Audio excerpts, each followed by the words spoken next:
Thank you, Mr. Speaker, for granting this urgent question.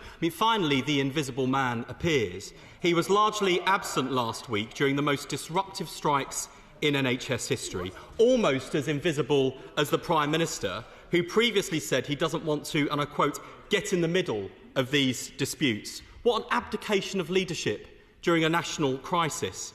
An estimated 350,000 patients had appointments and operations cancelled last week, in addition to the hundreds of thousands already affected by previous rounds of actions.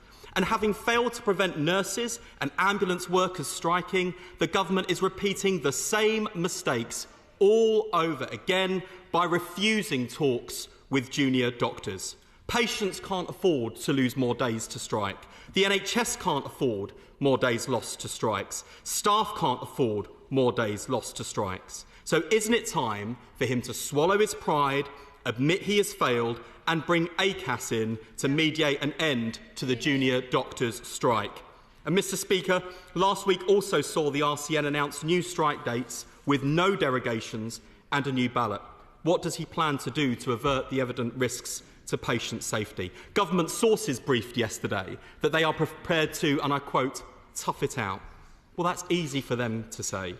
Would the Secretary of State look cancer patients in the eye while they wait for life-saving treatment and tell them to tough it out? Because they are the ones who will pay the price for his failed approach. Finally, Mr. Speaker, writing in The Sun on Sunday, the Secretary of State for Health said he is worried about patient safety but offered no plan to get this resolved. He is not a commentator.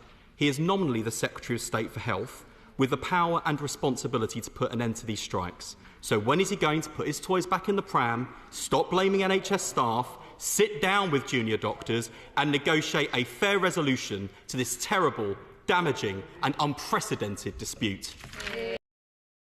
Never, probably. I've heard so many times. They're not interested in saving the National Health Service. They're more interested in breaking it up and privatising it out there. That's what it seems like to me.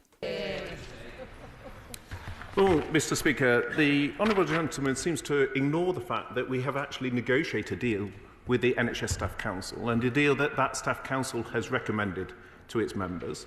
And indeed, the largest health union has voted in favour.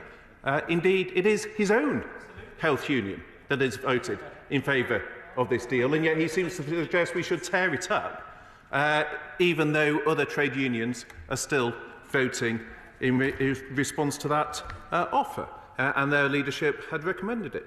Secondly, he says we should sit down and negotiate. We have actually made an offer of 10.75% for last year, which compared to the Labour government in Wales, where they've offered just 7.75%. So the offer actually in cash terms in England is higher than the offer that has been put on the table by the Welsh Government. What's Labour Welsh Government got to do with this strike? Who cares? If the nurses accept it in Wales, then so they accept it. I don't really see what unless I'm missing something. Probably am. Which I presume he supports. He says he doesn't support the junior doctors in their ask for 35%, and nor does the leadership there. And we need to see meaningful movement from the junior doctors, but I recognise that junior doctors have been under significant pay pressure and workforce pressure, and that's why we want to sit down with them. The bottom line, Mr. Speaker, is the deal on the table is reasonable and fair. It means that for a Band 5 nurse at the top of the band, just over £5,000 across last year and this year that will be paid.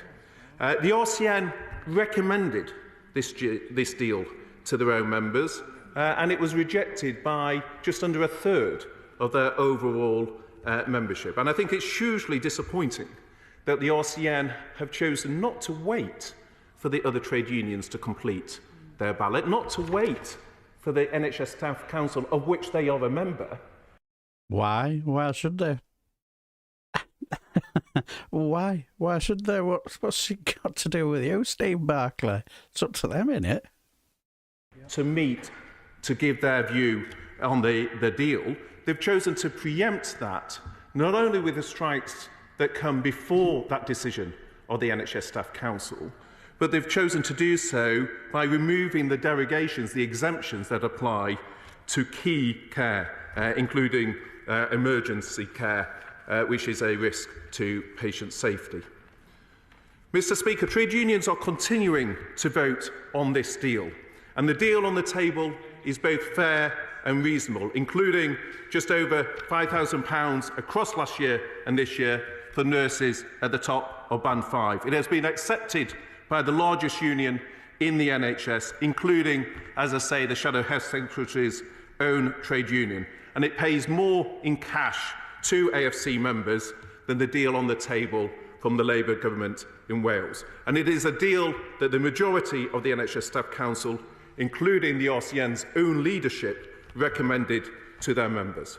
We have always worked in good faith to end the disruption these strikes have caused, and we will continue to do so, but it is right to respect the agreement that we have reached with the NHS Staff Council and to await their decision that is due in the coming weeks.